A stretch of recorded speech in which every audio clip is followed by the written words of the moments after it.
Love this podcast? Support this show through the Acast supporter feature.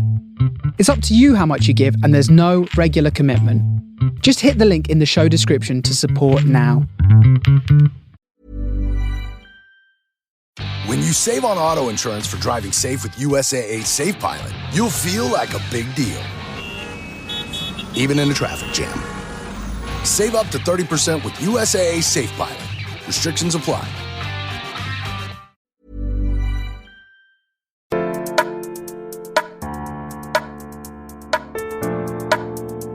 Okay, this is Anita, and this is Black Menopause and Beyond. I'm with Lucinda, and this is quite an interesting topic for Black Menopause and Beyond because it talks about allyship. Lucinda, if you could introduce yourself, tell us who you are and what you do, that'd be great. Good morning. It's hard to get a title actually on that. I am a menopause awareness advocate. I essentially go into workspaces, go into private spaces to talk about menopause, what it is, how it affects people, what we can do about it, raising that getting the menopause out of the silent taboo space it's been occupied, been in for way too long. And partly because it threw me so badly myself, and ignorance was the problem more than anything else, but also because it seems ridiculous that it was ever not talked about. We learn so much from other people, but menopause just was a silent space of not knowing. So I talk about menopause to anybody and everybody who's got a space for listening to that.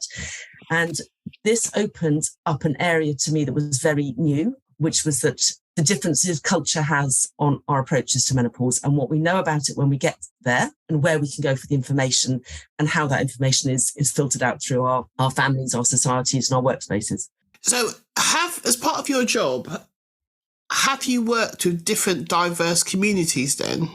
Yes, and not directly my own space. So I started off small by giving menopause talks at local community level, and that would generally be totally white groups. I live in a small village in Kent. It is very culturally undiverse. And so reaching out within my community was very much done through sort of coffee shops, people from gym memberships. And I don't think in the first 5 or 6 talks, there was anybody who wasn't white in the room at all. So I speak at community level. I also work for one of the larger menopause awareness providers. And through them, I'm quite often speaking to women in the workspace from all different cultural backgrounds. Now, the reason why I'm having this podcast with Lucinda is because based on my experience, that even though the conversation of Black menopause or menopause with diverse communities need to be had, the reality is that the most people of colour will be looked after by someone who's white. So understanding diversity from a Black or person of colour and a non-person of colour perspective, talking about menopause is really important to optimise on good menopause care, but also to help the people who deliver services to us to cater to us. If they don't know what we need and they don't understand what we want, they definitely won't cater for us. So that's the reason why this podcast is happening, because I just want to maybe work towards lifting some barriers that are affecting healthcare between different communities. Now, Lucinda has sent me a list of things to talk about with massive topics. So we're going to go through and we're going to do a brief response to all of them because each one deserves a dissertation. And I know that we can't. And also, I'm not an EDI specialist. I'm not an equality specialist. I will respond based from my experience as Anita, and I will respond based on my experience as a community worker. And that's how I will respond. So somebody who works in the field may feel that, oh no, Anita's missed out this paper that was written by Fred 7 years ago in America, and I just don't know it. I just don't. So, and therefore also I will talk about it looking at it through my eyes. So some people may not necessarily agree with some of the statements I make, but I'm going to do the best that I can. So we have a list of questions. Okay, so just going to give a bit of context on that. The questions come up because Anita and I were talking about this before in a sort of pre-call on how hard it has been to find out more about menopause from a perspective of colour and cultural diversity. Because I am a white woman living in a predominantly white village, I work mostly from home. I don't have a lot of cultural diversity in my social group, just through endless sets of different circumstances. When I left work a long time ago, it was in a almost entirely white company, and have gone back into the workspace and found that lots of things have changed. But I am finding it hard to know where to get the information to fit in better and build my own picture on cultural difference and what that means specifically around menopause. One of the questions I have right at the very beginning, which is a huge question, as you said, is from my perspective, it's really hard to know when we're talking particularly about menopause, whether it is the colour of skin or the culture and the cultural heritage of the person that I'm speaking to that makes more difference around menopause. Because there are two really big elements there around how you treat somebody, how you get to know somebody, around the culture versus the colour. And of course, they're interlinked. I mean, they are very, very, very much interlinked. And I actually, the thing is, it is about having knowledge of both. So at the end of the day, as a black person, I have my experience of menopause, but as a black person, because I'm in the menopause space, I'm also a community worker, I'm fully aware I'm Caribbean parentage. I totally understand a black person who is Muslim or a black person who comes from different parts of Africa have different cultural norms that differ to me because I'm in the Caribbean or Caribbean origin. And also I'm second generation. I was born in this country. So someone who's first generation, born in, say, for instance, African culture, I have to understand the narratives and conversations around it. And I'll give you an example. I don't think I've mentioned this to you because I haven't spoken to you for a bit, but I went to a conference in relation to my job about FGM. Yeah. And what I learned about something about FGM, which actually probably has an impact on engagement on menopause, is that women who have had their genitalia kind of altered, very often suffer gynecological problems. And also, if you go to a GP or a doctor and they examine you down there and they see that you have had FGM, automatically they have to legally trigger a safeguarding issue. Yeah, so they have to tell social services, because a woman who's had FGM is more likely to be the perpetrator of a daughter who might have FGM. So because of that, women who have had FGM done on them, African women or certain parts of Asia, do not go to a doctor about that area at all. Because if they do, social services and the police will knock on their door and they will want to do an examination of their daughter, and there is a chance their child will be taken from them. Now, that doesn't happen in the Caribbean at all. But I've learned that, and I have spoken to certain women from different parts of Africa, and they've complained about certain symptoms which were alien to me.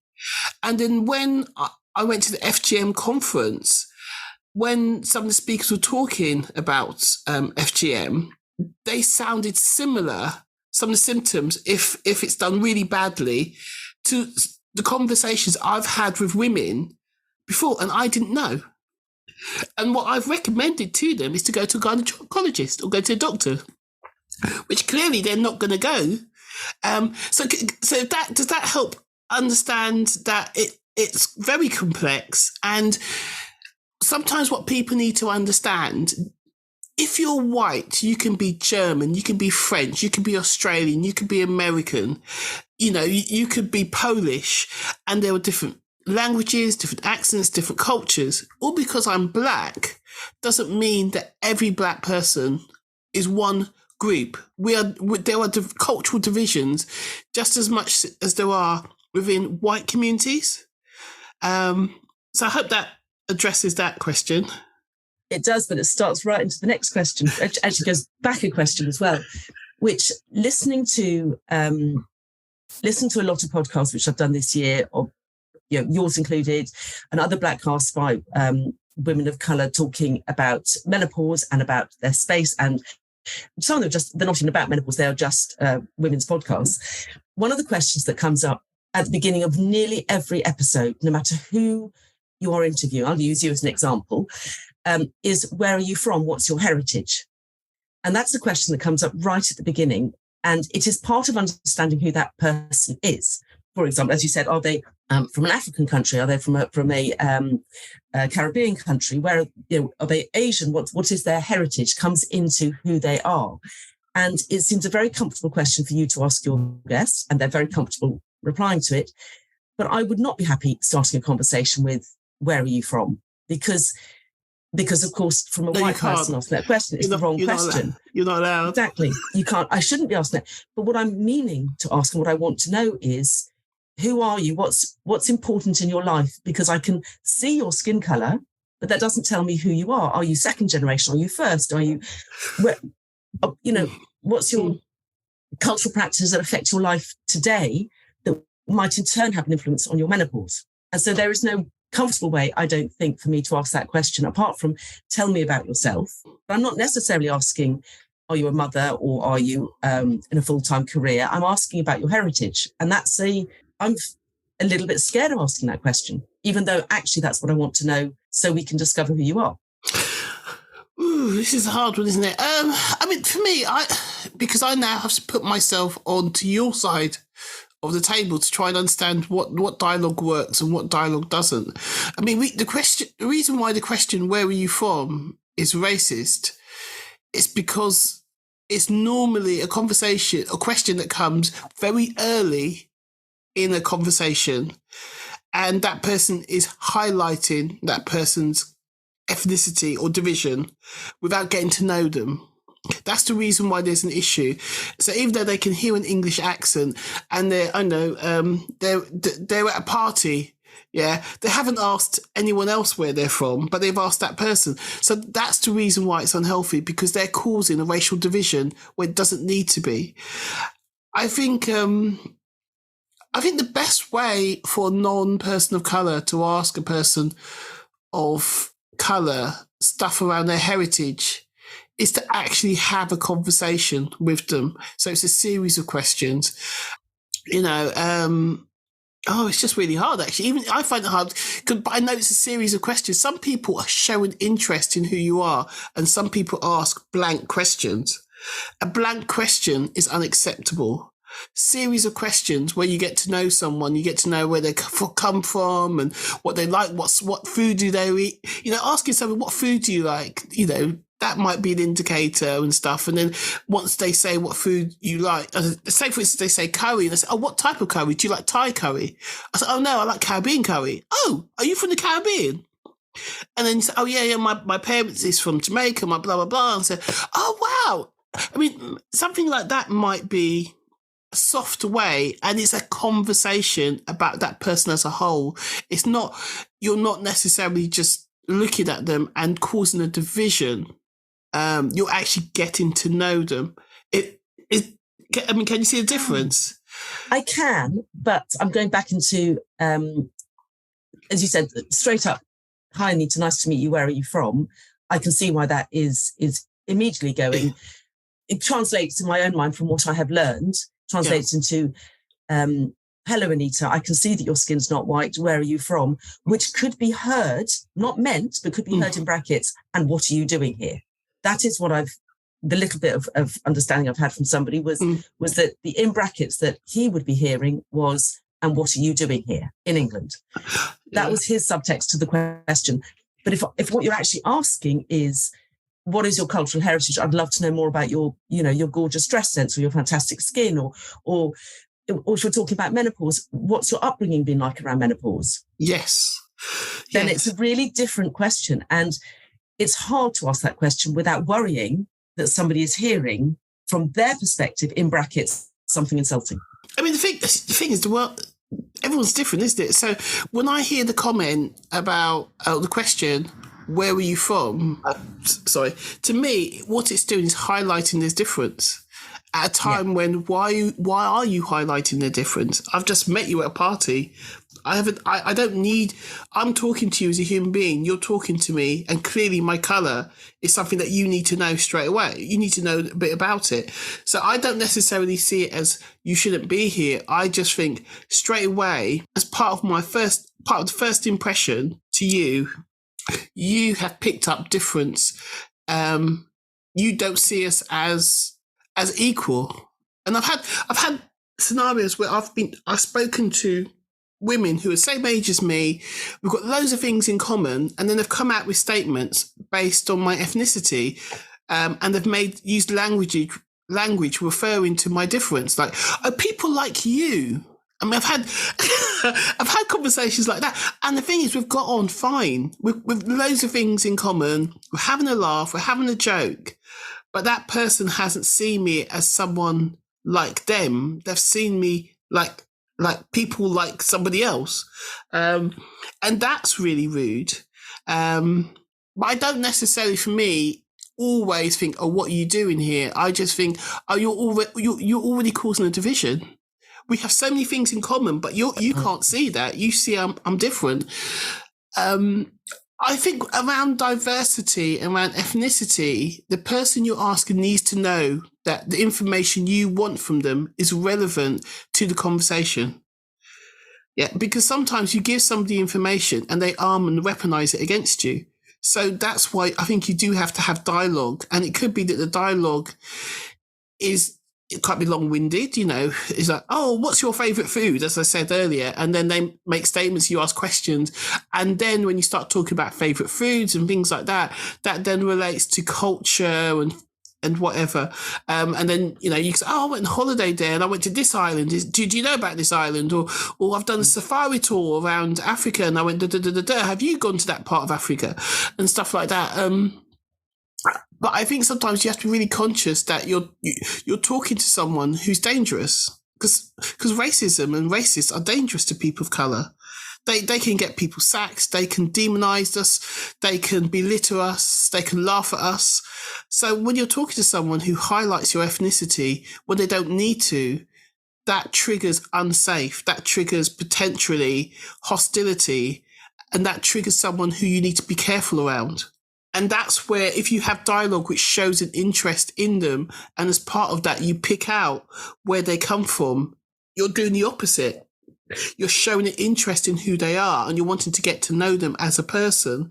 And you're creating a relationship as part of getting to know them. And I think they're more comfortable then, they will trust you. But no, someone just coming straight out and asking that question potentially could be terrible for you. It sets you on edge. I mean, I wouldn't, I'd say, ever start with somebody saying, where are you from? Except I would to another white person, because you naturally say, well, where are you from might be where have you travelled from today, but it might be that I can hear a Scottish accent, for example. So, oh, where are you from? Meaning, whereabouts in Scotland does your accent come from? Which, because it's the same colour speaking to the same colour, is not a problem. Exactly the same way as when you start your podcast by asking your guests about their heritage. You're doing so because you're asking them, who are you?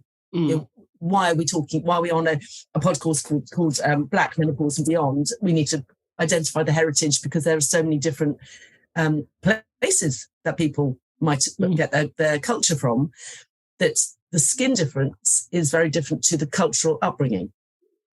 Yeah, but also can I say as well that because of the complexity and because of cultural displacement, some people just identify with Black. They don't identify with a heritage, a country. So sometimes if I'm talking to somebody of mixed heritage, they identify as a person who's half Black or Black, but they don't necessarily pinpoint it to where they come from, because there's been a separation culturally. So and sometimes if you talk to a third or fourth generation Black person, their response to life is being Black. They don't have a connection to Jamaica or the Caribbean, because they're third or fourth generation. So that question to them actually might be uncomfortable for them, because then it makes them feel like they don't know their heritage, and that can be uncomfortable.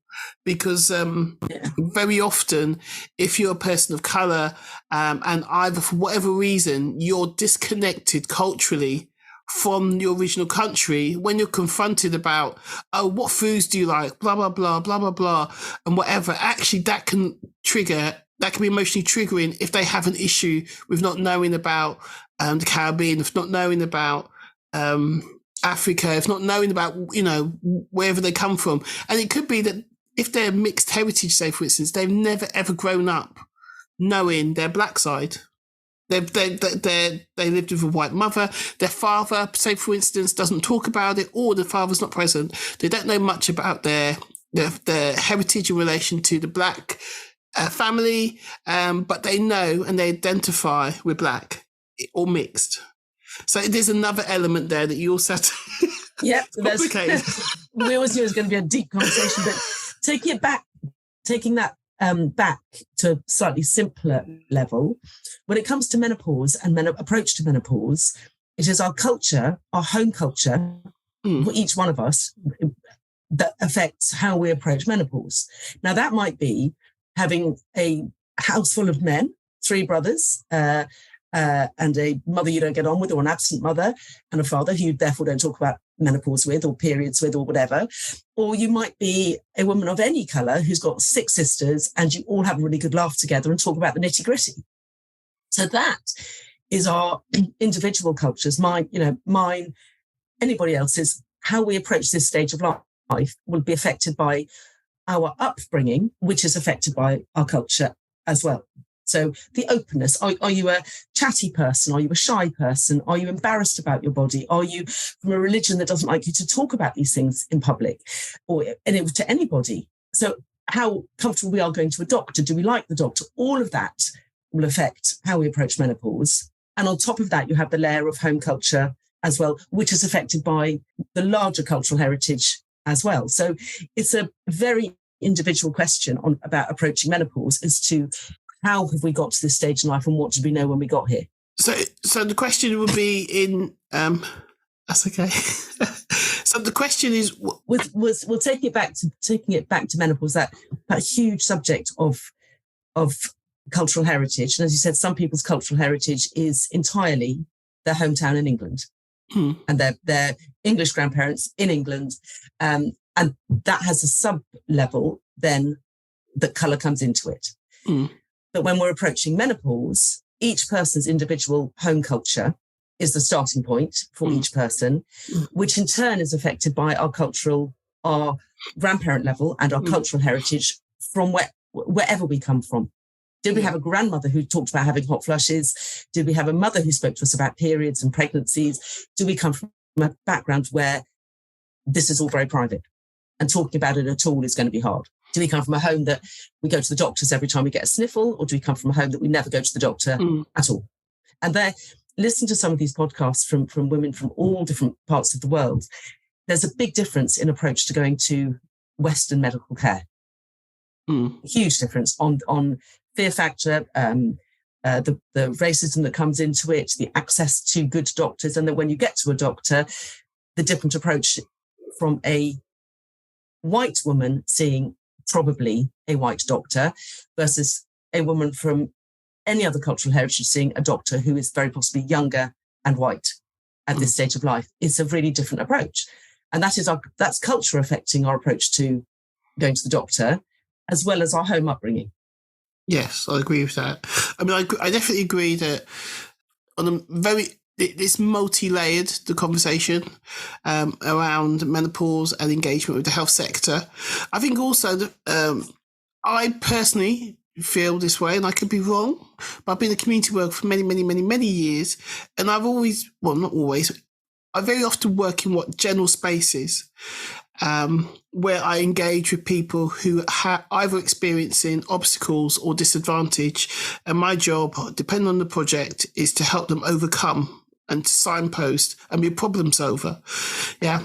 Now, within my sector, I come across a high proportion of ethnic minority communities, even though it's not mentioned as part of my job. So it's not a Black initiative or an Asian initiative. It's just an initiative where I have to go in and I have to help these different communities.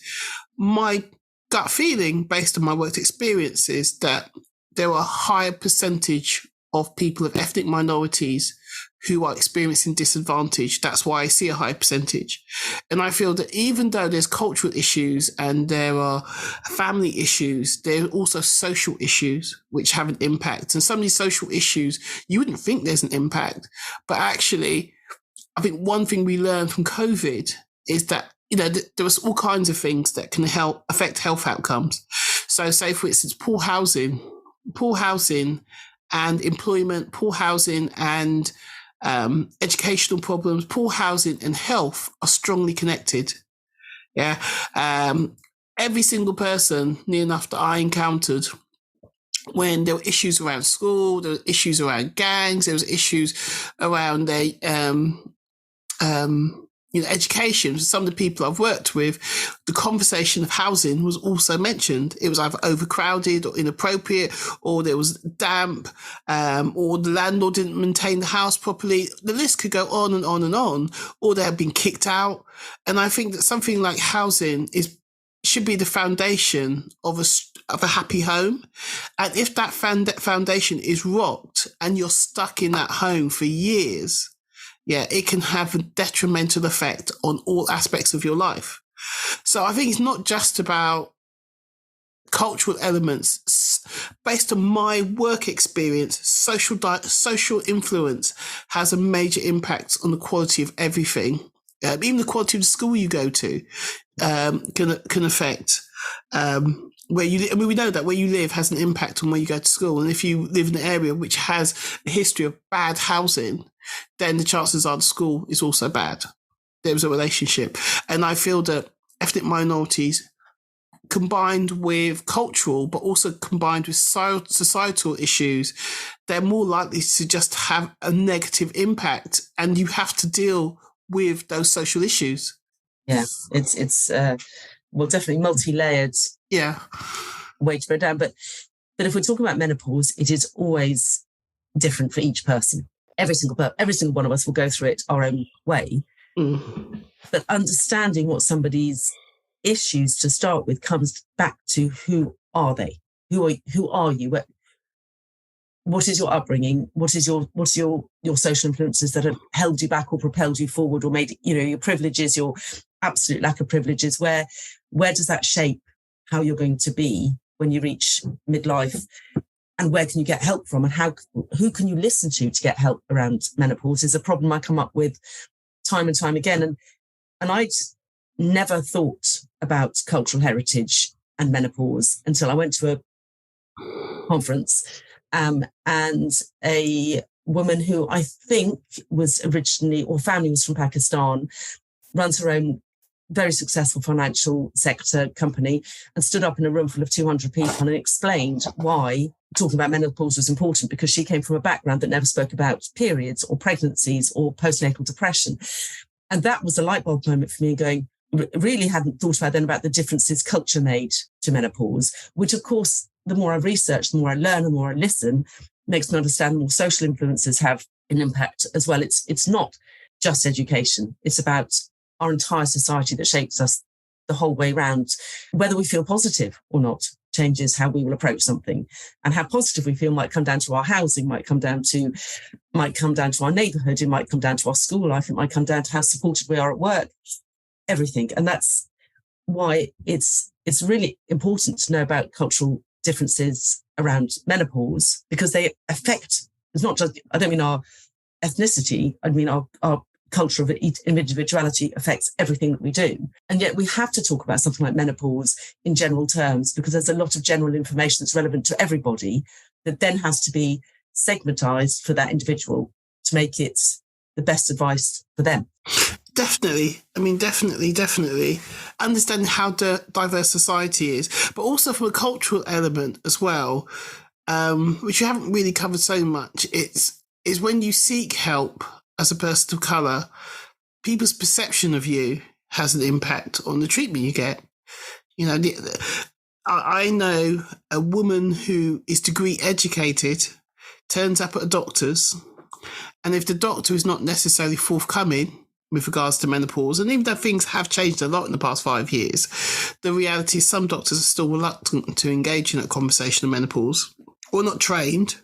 Yeah, they're more likely to respond more positively if a woman's raving one of those books, menopause books. They're well spoken and clearly they come across as a professional or someone who is quite articulate, educated. And sometimes the same doctor in the same practice, somebody else can turn up and their perception culturally or educationally has an impact on how seriously and more proactive they treat that person. And I think it's not just about what comes from that person, it's also how society interacts with that person. So I know as a black woman, my experience probably is more likely to be different than, say, for instance, an Asian woman, because society views us differently. So black women normally are considered to be strong black women, and they turn up and they might, express their concerns. And because the word strong and woman are together, society generally nurtures us less. Yeah, we're less likely to our problems be taken seriously. They're less likely to empathise with our struggle. Whereas I think with Asian women, even though they experience a lack of service, it's because they're considered to be quieter and more submissive. They're ignored. And especially if they turned up in their traditional clothes, sometimes that can have an impact on how seriously their complaints are taken. And also, if the doctor is not culturally in tuned in understanding that they may not necessarily be open to certain things. So some traditional Muslim Asian women cannot turn up a doctor's, a man, and say, I have no libido. Just can't do it. So a trained doctor needs to have an understanding that some women who are, white can't do that. They need to be more sensitive to the fact that they're talking about problems which culturally have greater sensitivity. And if they're not trained, they're not skilled, or if they don't care, there's also that element. They're not going to be able to address the questions. They're not going to be able to ask the questions they need to ask to get the right outcome. One of the things you said on one of your earlier podcasts, which resonates actually as a theme through a lot of different areas I'm listening to, which is something you've just touched on,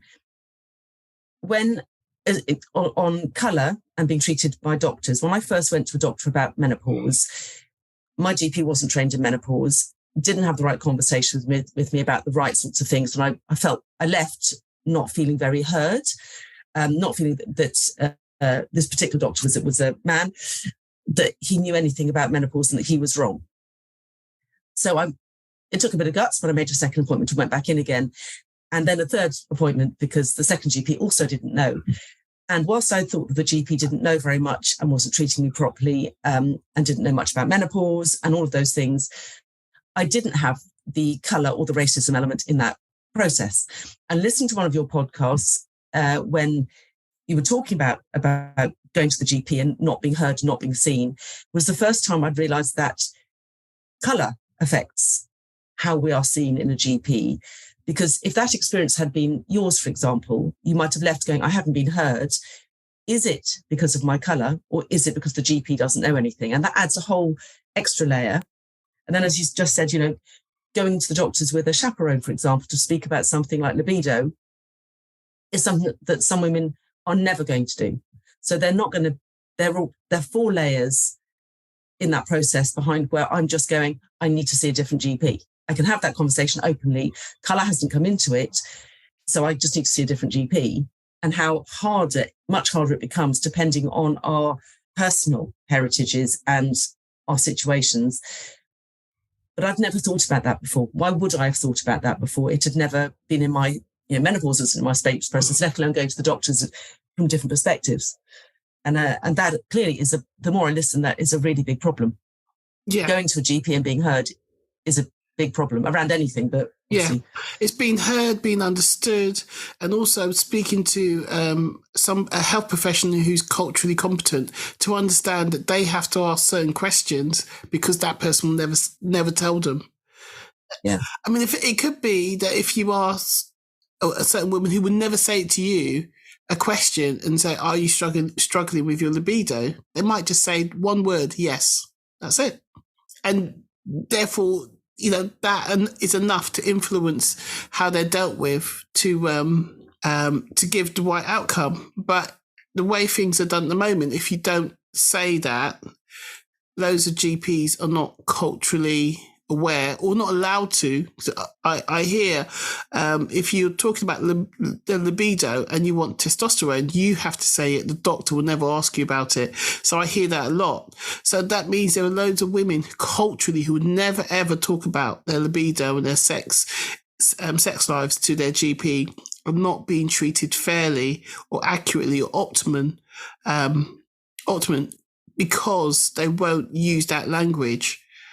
But there's no quick fix for that, because until there are more female doctors and more female doctors from a wide range of different cultural heritages and backgrounds, which will take forever to happen at the rate is going to be really hard always for some people, well, for us all to be treated equally within the medical profession, because most women would rather go to a female doctor for something to do with their genitalia.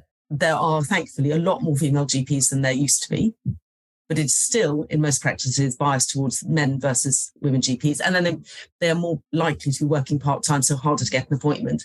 And all of that cuts in at level one, just being a white woman wanting to see a female doctor, down the layers again.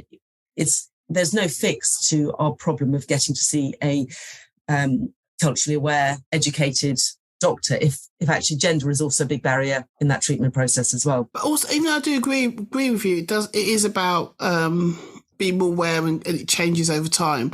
But also the decision makers with regards to prescribing things like testosterone. From what I understand, sometimes there are a series of set questions you have to ask to influence the conclusion, and maybe the decision makers, or maybe the people who, I don't know, decide on these questions, need to be kind of more conscious of culture. So as a standard question, ask about libido when a woman comes in to talk about their menopause, rather than wait for her to mention it to you. I love that expression you just had, culturally competent. Yeah. That is in itself what we're sort of half talking about, how to become culturally competent. The starting points on how do I get to be culturally competent? Where can I go for the information that I need? It's that, and having that time to do it. So if it's not on, go back to GPs, trying to get all GPs up to having a good, wide cultural diversity understanding of the different types of questions and the different types of approaches, and even how long it might have taken an individual to have the guts to come to the doctor in the first place. All of that is, it's hard to teach people who are already busy without it being mandatory training, but it's necessary. Should have been done in the beginning, but yeah, definitely hasn't been. Yeah, but I mean that just builds another layer into the problem we've got anyway. The medical care started with men studying men, yes, and treating men, and slowly but surely we'll get there. But it's not going to be fast enough for people that are going through this now, or even their children. Yes, yeah, and I still believe that there's certain parts of the medical field that are just not engaging with diversity. They're not engaging at all. They don't get it. I'll be honest with you. I don't think they get it. Yeah, they just, and also it's not just about the ethnicity. It's about women. I still feel that I still feel that some parts of the medical field just don't get it. No, and they're not going to. It's going to be the next generation coming through that might. Yeah, hopefully, fingers crossed. Yeah, but that comes back down to it's our daughters rather than us that will hopefully benefit from that wider perspective on everything that we do. Yes. Yeah, but it's which goes on to question something you and I were talking about before we were recording, which is the thing to no, not having to remember to think, but having my eyes opened to the difference that culture has on how we are treated around the medical profession or around, so taking the workplace out of this, but everybody in a room together. For some people, that conversation is perfectly okay in a big open space. For others, having a conversation like that in a room with male colleagues is not comfortable. Yes. They don't want to be in a space that, talking about vaginal dryness, for example, in the workspace is not something that is in everybody's comfort zone. And even how to approach that sort of training is a hard to navigate. Easier on Zoom, of course, but the face-to-face training, the sensitivity around the subject matter in itself needs to be thought about. So are you saying that sometimes you have to do menopause training with men and women in the same room? Yeah. I mean, maybe someone will disagree with me. I think men do need to have a conversation on menopause. Yeah, so what I would do is, and I have done sessions before, where I have, because as you say, some women are uncomfortable to have that conversation with their husband, let alone a complete stranger in the room. But I suppose it depends on your aims and objectives. What I find with regards to men, there's loads of questions that they just don't know about at all, because they just don't know that area, but they live with a woman going through distress who probably doesn't know either. So I sometimes find that initially putting them all together, there are so many barriers which will stop questions, and therefore that actually stops. That can have an impact on learning, because they've got a question dying to ask, but they just don't feel comfortable either side because the opposite gender. But I think some of the sessions I've done, I've had men and women separately to begin with. So somebody else has taken the men, I've taken the women, or I've got women to talk, so another woman to talk to them, and then they bring them together, and then we have a generic conversation.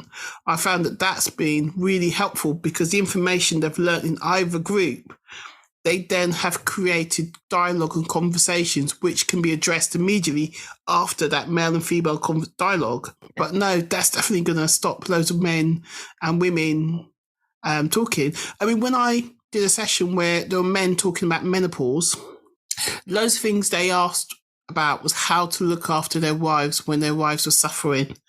And they didn't know. And then all the men had different approaches. And I know that one particular man, he was kind of aggressive towards his wife because he was frustrated. But when he actually listened to all the other men show empathy and sympathy, and, I run the bath for my wife and stuff. And I sometimes, it's hard for us. So I just do cooking, or we get a takeaway. Nothing said, it's just done. And I find that calms her down. Whereas this man, he got aggravated by her anxiety, and then it amplified her anxiety and it amplified his. But once he listened to all the men, after the session, he went home with his wife and they had a conversation, and he realised, I've actually dealt with you wrong, haven't I? And she said, yes. And when he listened to the men, he just wouldn't listen to her. They'd said nothing different than she had said, but he just wouldn't listen. But that's very common. It's the how to start the conversation about something you know nothing about. Yeah. And that's where I was starting with when I started to realise that diversity matters around menopause, is how to start that conversation when I know nothing about it. I suppose you could say I'm a man approaching menopause with a menopausal partner, but self-teaching, of course, comes into it, listening comes into it, hearing other people's stories, taking a step back and considering what it's like to not be yourself but to be somebody else. All of those things come into how can a man get menopause right, and how can somebody else learn about another person's experiences of what it's like to be them.